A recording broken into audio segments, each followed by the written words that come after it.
Los primeros meses del año 2020 fueron bastante convulsos, un bombardeo diario constante de noticias sobre el mismo tema, el coronavirus.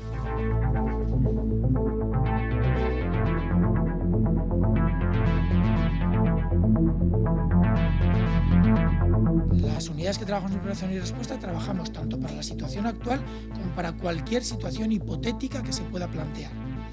Ahora mismo la información que tenemos dice que hay indicios, obviamente esto hay que verificarlo, hay que tener mucho cuidado con esos datos, pueden ser muy preliminares y puede cambiar de un día a otro. Los ciudadanos fuimos meros espectadores de estas noticias y las comparecencias del gobierno eran diarias. Hasta que un día nuestra vida cambiaría para siempre. Viviríamos una etapa no antes conocida, ni por nuestra generación, ni por la anterior, y en la que aprenderíamos a vivir al día. Un Consejo de Ministros extraordinario para decretar el estado de alarma en todo nuestro país, en toda España, durante los próximos 15 días.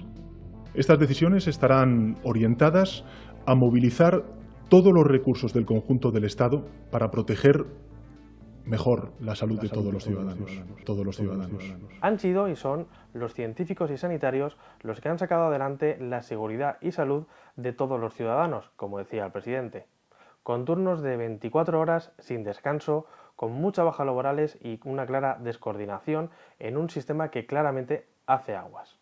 Pero hoy no hemos venido a hablar de todo esto, hemos venido a hablar de lo que hay por debajo, lo que quizás no hayamos visto. Bienvenidos al Rollo.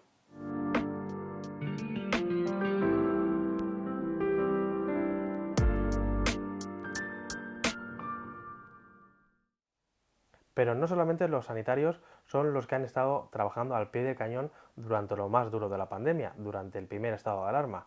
Han sido muchos otros colectivos, también declarados como esenciales, que sin ellos hoy no estaríamos donde estamos. Por ello, hemos decidido desde El Rollo hablar con unos cuantos de estos colectivos para ver su sentir, cómo han vivido todo este proceso en el estado de alarma, si están o no reconocidos y básicamente cómo han vivido toda esta situación. Tú has trabajado en farmacia, ¿verdad? Durante el estado de alarma. Antes de estado de alarma, sí. ¿Y cómo lo has vivido? ¿Cómo lo he vivido? Al principio es como un caos. Todo al principio era como cachondeo. En plan de, está ahí, sí, no va a pasar nada, esto es una mentira, esto no existe, o gente va, no sea para tanto. Incluso nosotros mismos pensamos que no iba a ser para tanto. ¿Tú has vivido miedo e incertidumbre durante todo el proceso? Sobre todo a la hora de volver a casa y tener miedo de infectar a gente. A ver, todos hemos tenido ese momento de tensión en la farmacia. Porque que no, cada día nosotros, mucha gente, te venía. He llamado al centro de salud, tengo fiebre, tal, no sé qué, me han dicho que cuarentena. Y trabajan en la farmacia esas mismas personas. Entonces, nosotros desinfectamos la farmacia cada 2 horas. O si entraba alguien con COVID, lo desinfectábamos. Le decíamos a la gente, tira para afuera y desinfectábamos. Todo esto, teniendo máximo cuidado. Cogía los informes del médico, de algún familiar. No ha venido el médico a casa y me ha dicho que tiene COVID, mi padre. Pues también ya había como mucha ansiedad, mucho nerviosismo, porque era como una lotería. Había gente dentro de los trabajadores que somos, había gente que lo lleva mejor, había gente que lo lleva peor. Había mucha gente con un ataque de ansiedad cada 2 minutos, mucho nerviosismo. Era complicado. Claro, porque además me comentabas antes que incluso tú en la farmacia acabaste trabajando tú solo porque más compañeros tuyos se infectaron. Claro, porque a estar en primera línea, por así decirlo, porque nos olvidamos que las farmacias, claro, los centros de salud durante toda la pandemia cerraron. Entonces, donde iba la gente como punto de referencia sanitario era en la farmacia. Pues la asociación ACVADI es una asociación, realmente las siglas es Asociación para la Calidad de Vida de Personas con Discapacidad Intelectual. Y empezaste lo que es la actividad pues casi en el confinamiento. Sí, 11 días antes. Ni Empezamos siquiera, un día no 2, llegó, efectivamente, un día no 2 llegó. de marzo, y el día 13 o día 14 pues ya nos confinaron. Y justo cuando empezáis, exactamente qué os ocurrió. Es decir, os encerraron y teníais gente dentro, claro. Eso es. Entonces, cuando nosotros finalmente ya tenemos todo para poder empezar, el día 2 de marzo, pues 2 personas con discapacidad intelectual entran a vivir a la vivienda comunitaria que tiene Akbadi.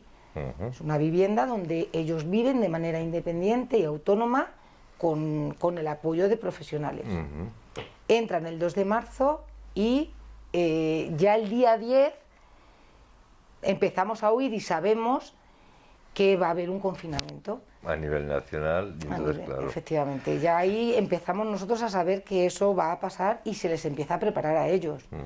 Porque ellos no entienden bien, si no lo entendemos nosotros, pues ellos tampoco van a entender exactamente qué es lo que va a pasar y por qué no van a poder salir y por qué no van a poder ir a sus casas y qué está pasando, y a su centro, etcétera, etcétera. Y para ellos incluso yo creo que no han vivido un confinamiento severo, por decirlo así. O tan solo, tan solo. ¿No? Pues estaban llenos de actividades, cosas que hacer y de hecho hacíamos unos horarios y hacíamos unas agendas diarias desde por la mañana hasta por la noche de todo lo que tenían que hacer. Claro, a nosotros se nos aceleró todo. Nosotros en un momento determinado nos vimos con pues 2 personas que iban a pasar todo el tiempo allí y empezamos a tomar medidas rápidamente a nivel, bueno, yo soy psicóloga y a nivel psicológico, que tuviesen una rutina que para no caer pues en esa desidia, una rutina desde levantarse, desayunar, hacer sus tareas domésticas,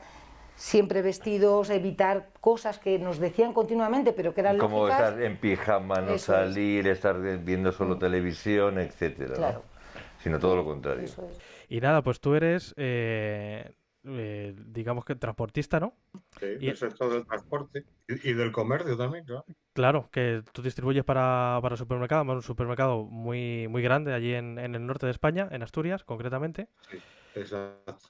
Y te has comido todo el estado de alarma, ¿no? Pues sí, desde el día que marchamos de estar con vosotros en Madrid, que vinimos todo el camino para acá escuchando los noticiarios. Sí. Y ese mismo domingo ya me llamaron que si podía ir a trabajar.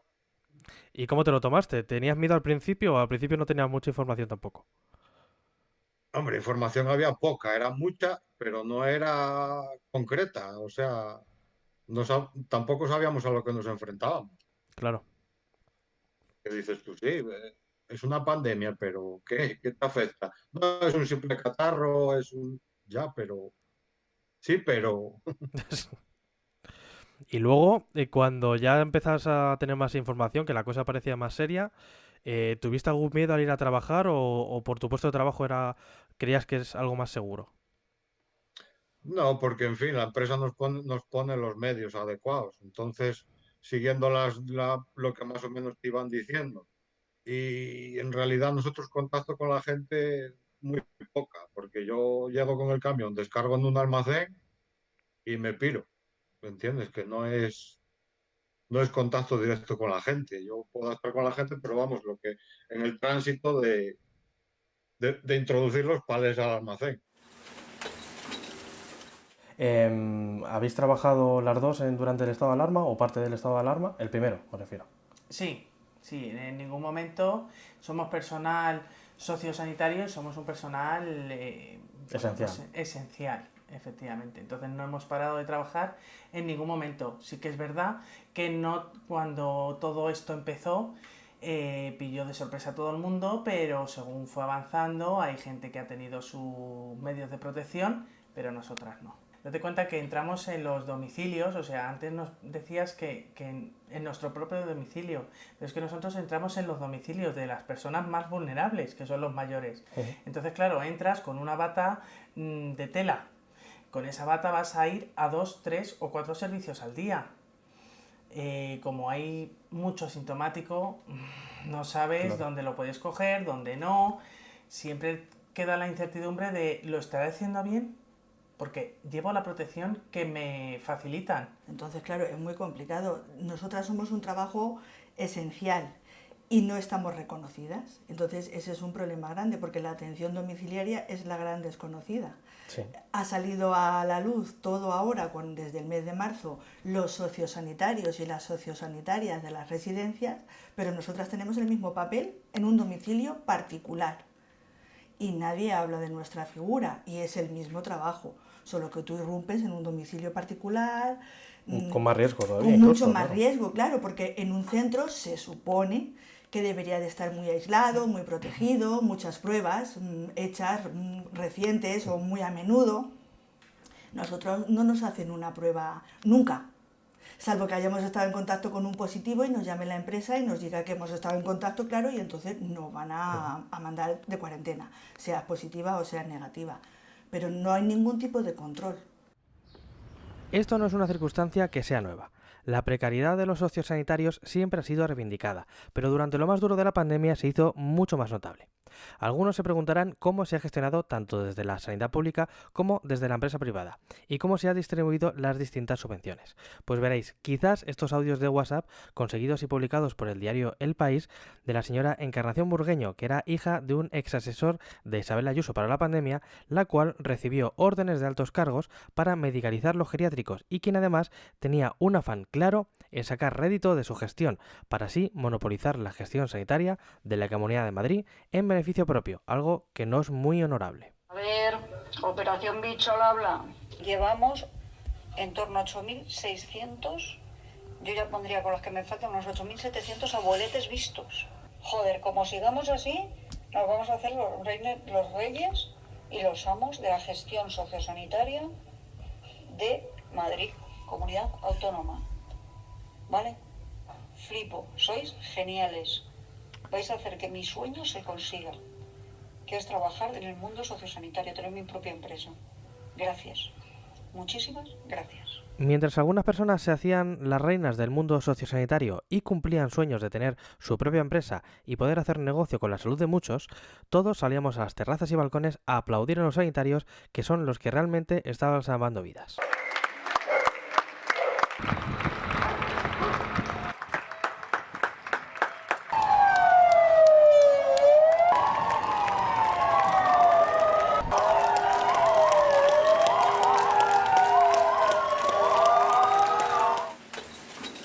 Las camas UCI no son de mi hospital, las camas UCI son de la Comunidad de Madrid y se van a asignar al paciente de toda la Comunidad de Madrid que más se beneficie de ello, no por gravedad sino por años de vida recuperables, ¿vale?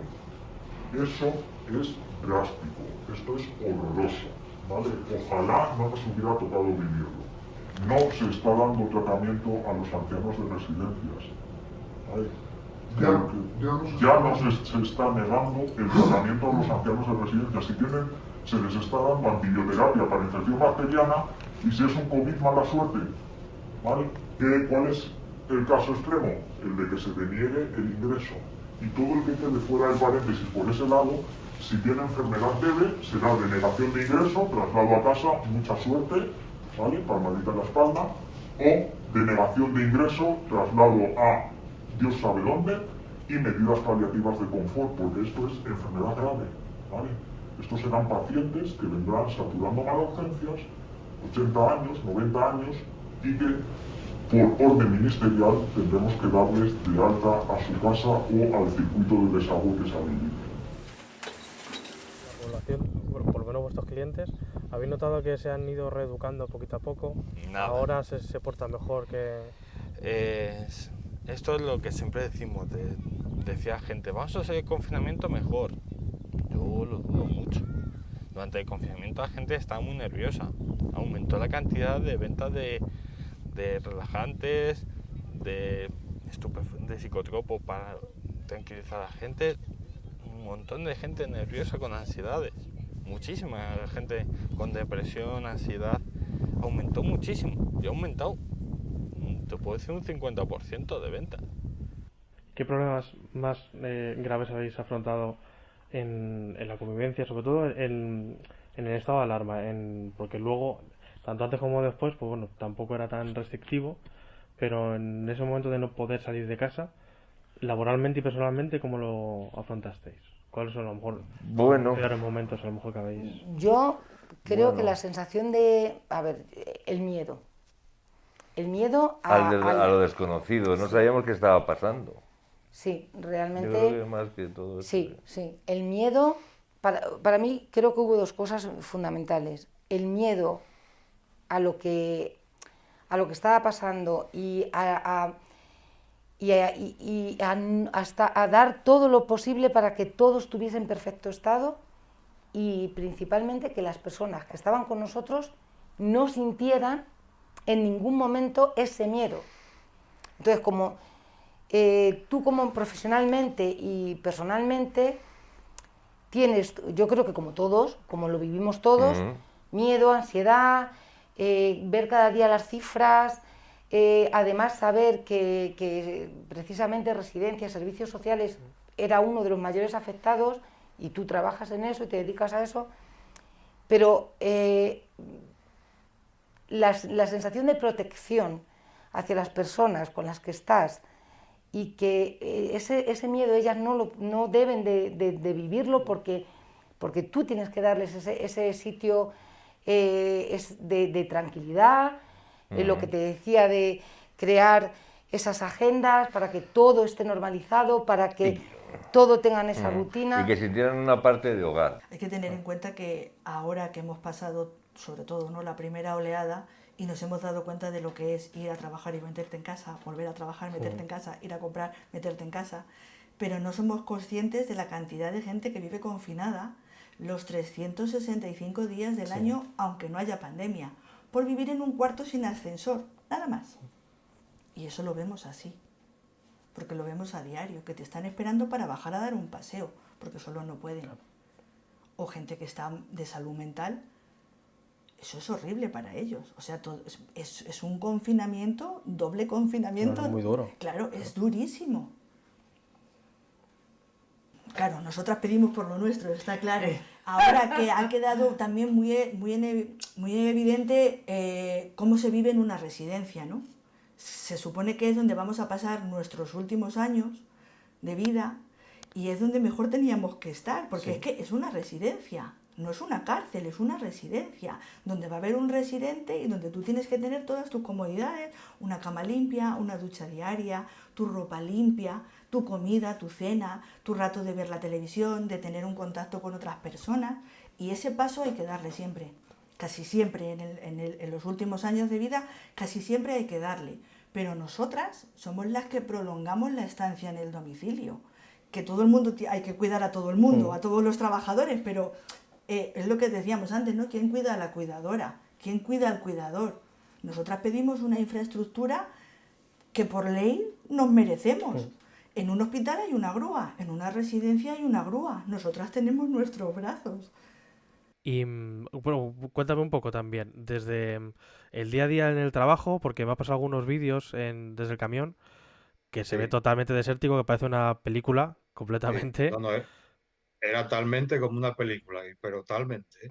¿Cómo Impresionaba muchísimo. cómo lo has sentido? Desde que salías de casa, ibas al curro, coges el camión y demás, ¿cómo lo has sentido? No, los primeros días sobre todo, luego ya es como que te acostumbras, ¿entiendes? Pero los primeros días que yo iba a trabajar, pues normalmente pues siempre las peleas con las cargas y descargas o con la gente que está atravesada por todos los lados, pero no, era como si no existiera nadie.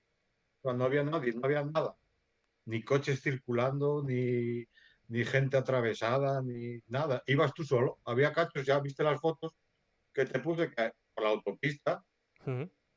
iba yo solo, iba yo solo. Cierto, cierto. Y a lo mejor te metías en el centro de Gijón, o en el centro de Oviedo, o de Avilés, donde fuera, o León, y todo completamente desierto, macho. Y la verdad que impresionaba, porque no te parabas a pensarlo y a decir, hostia, mira que está todo vacío, pero la verdad que impresionaba muchísimo. Y con todo esto que has visto, porque claro, currando te tiras prácticamente fuera en la calle casi todo el día. ¿Tú te Sí, esperabas esta segunda ola tan fuerte? pues no sé qué decirte. Hombre, en realidad yo creo que por lo menos por aquí se ha tomado un poco a cachondeo, porque se ve que nos hemos relajado mucho, nos relajamos mucho, ese es el problema. Ya no lo que dije antes, sino que la gente se ha relajado demasiado. Y bueno, sí, incluso hay gente que son negacionistas, que dicen que no existe, que es mentira. ¿Y con los EPIs habéis tenido problemas? Muchos. Porque trabajáis para la empresa privada, entiendo, ¿no? Sí, sí, sí, sí. ¿Y habéis tenido problemas? ¿Habéis tenido que, de hecho, yo sé que es mucha lucha. Mucha, Sí. mucha. De hecho, conseguimos mucho material y fue eso fue una pasada. Sí, pero bueno, la protección que se consiguió casi que fue externa.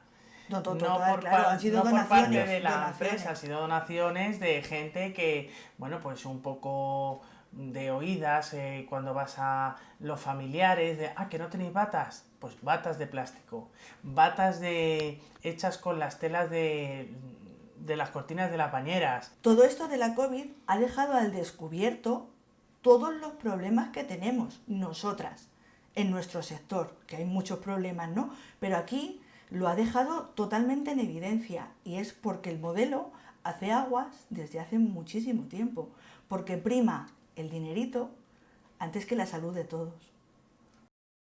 Una persona que ha perdido algún familiar por el COVID, ¿qué le dirías? Pues que le han podido engañar porque no se han hecho autopsias ni nada. No hay pandemia. No hay pandemia. Esto es una falsa, es pandemia. Lo han planeado con antelación. Vale. Con este fin. Vacunas, genéticas, genocidio. La ayuda de la gente en los tenido... primeros tiempos ha sido primordial, ¿eh? Porque yo que estaba de baja he repartido un montón de material a mis compañeras que tenían que enfrentarse día a día sin tener...